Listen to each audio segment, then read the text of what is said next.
کہ ولا تفاتحوہم، جس کا جو ترجمہ ہے الکاشف عن حقائق سنن کے اندر یہ کیا گیا لا تناظروہم ولا تباسو معہم عن الاعتقاد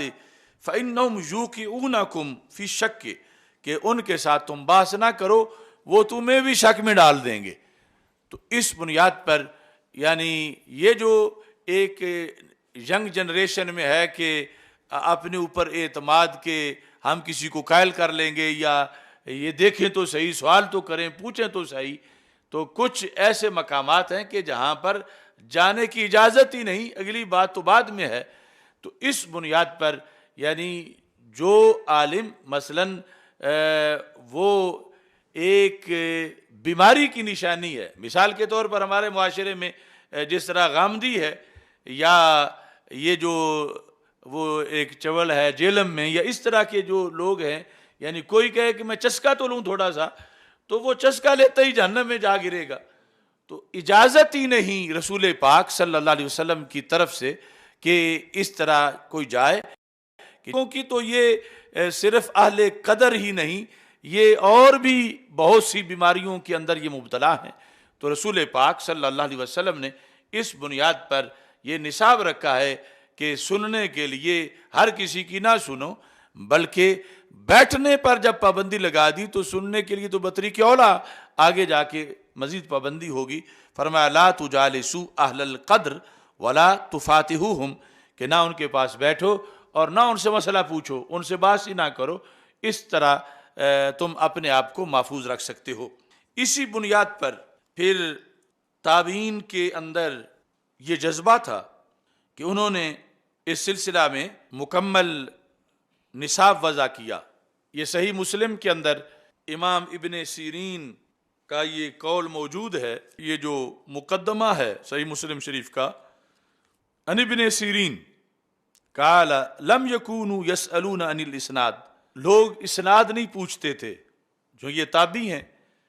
اسناد کہ جو تم حدیث بیان کرنے لگے ہو کس نے بیان کی، تمہارے استاذ کون ہیں؟ چونکہ جو صحابہ رضی اللہ تعالی عنہ ہیں وہ سارے عدول ہیں، ان کے لحاظ سے تو پوچھنے کی ضرورت نہیں۔ ان کے بعد پھر جو معاملہ ہے،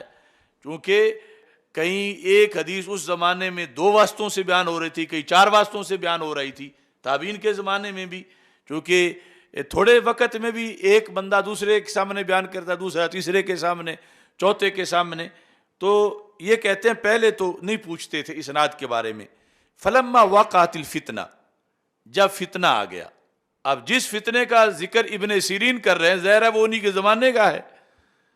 ان کے وصال کے بعد والے فتنے کا تو وہ ذکر نہیں کر رہے، کہ جب فتنہ آ گیا یعنی بد اعتقادی آ گئی، اور پھر یہ جو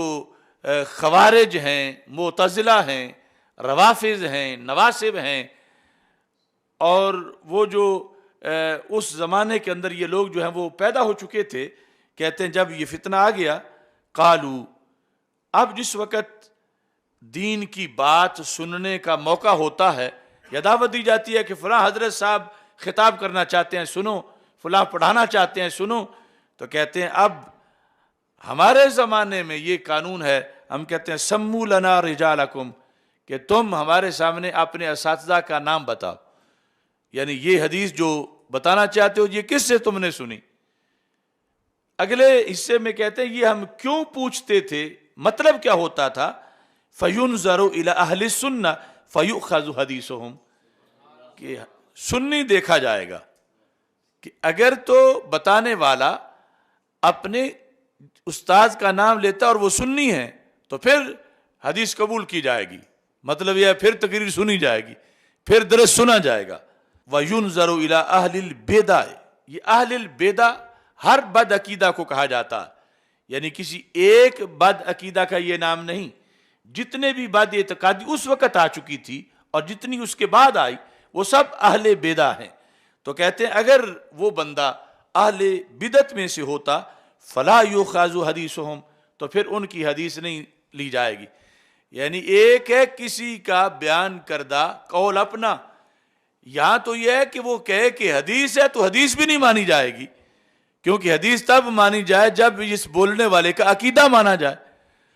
اس کا عقیدہ ہی جب صحیح نہیں تو اس کی طرف سے کیا شورٹی ہے کہ یہ صحیح بول رہا ہے, سچ بول رہا ہے. یعنی اتنا دخل ہے درس سننے میں, اتنا دخل ہے کسی کی تقریر سننے میں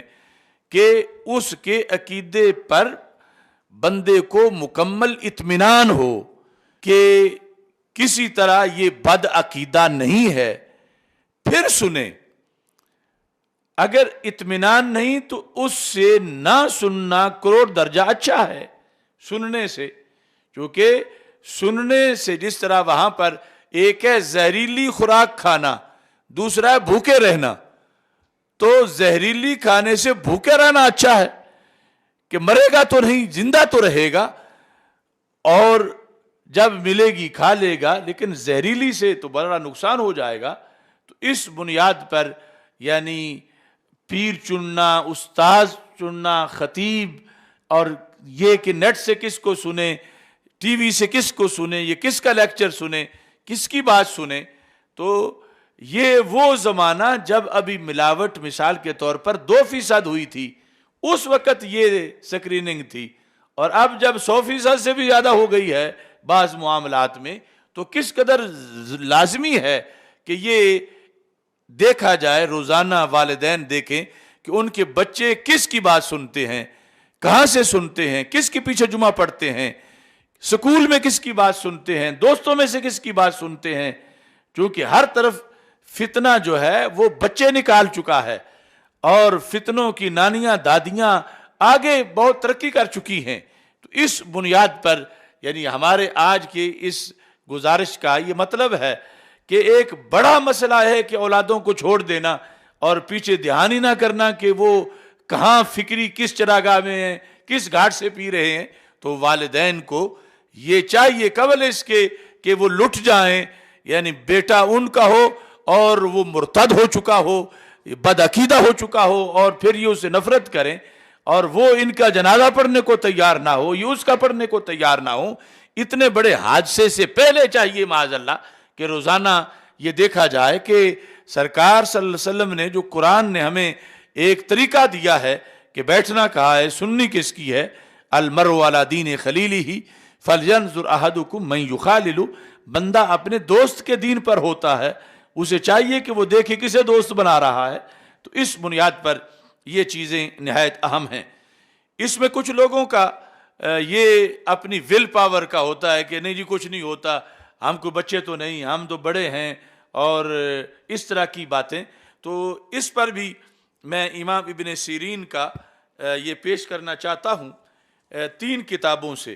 سنن دارمی سے, اور اس کے علاوہ جو ہے یہ شرح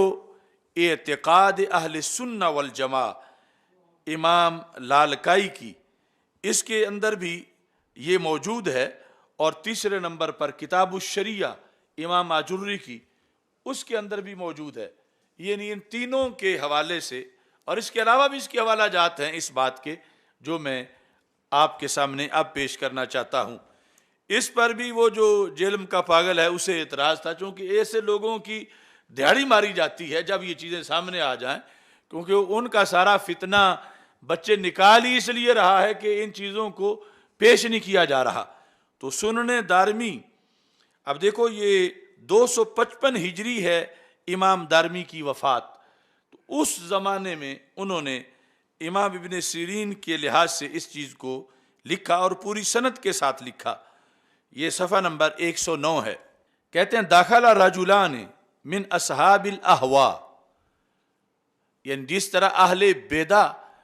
بد عقائد کو کہا جاتا ہے, ایسے ہی اہل اہواء بھی بد عقیدہ جتنی بھی کمپنی ہیں ان سب کو کہا جاتا ہے, سب کو مشترکہ نام ہے. 2 بندے آ گئے امام ابن سیرین کے پاس. اب ابن سیرین نہ ویسے نہ بالغ تھے, نہ فکری نہ بالغ تھے, یعنی عمر بھی بڑی تھی, پھر اتنے بڑے تابعی تھے, اور اتنی بڑی پڑھی ہوئی شخصیت تھے. تو ان کے پاس جو ہے وہ 2 بد عقیدہ آ گئے. فقال یا ابا بکر, آپ کی کنیت جو ہے وہ ابو بکر ہے, کہنے لگے کہ نحدثک بحدیث، ہم تجھے ایک حدیث سنانا چاہتے ہیں، بس 2 منٹ دو، ہم حدیث سنانا چاہتے ہیں۔ کتنا مقدس لفظ ہے کہ ہم تجھے حدیث سنانا چاہتے ہیں۔ قال لا، آپ نے فرمایا اجازت نہیں، میں نہیں تم سے سننا چاہتا، یعنی مطلب تم سے نہیں سننا چاہتا، ویسے تو دن رات حدیث پڑھاتے ہی ہیں، لیکن جو تم سنانا چاہتے ہو میں نہیں سننا چاہتا۔ تو انہوں نے کہا چلو حدیث سے اوپر پھر قرآن ہے۔ قال فنقرأ علیک آیۃ من کتاب اللہ، تو حدیث نہیں سننی تو ہم بس ایک آیت کتاب اللہ کی پڑھنا چاہتے ہیں، صرف ایک آیت، وہ سن لو۔ قال لا، امام ابن سیرین نے کہا میں تمہاری زبان سے آیت بھی نہیں سننا چاہتا۔ اب لوگ کہتے ہیں قرآن ہی پڑھانا، جس سے پڑھا لیں بچوں کو، اور یہ ابن سیرین خود نہیں پڑھ رہے کسی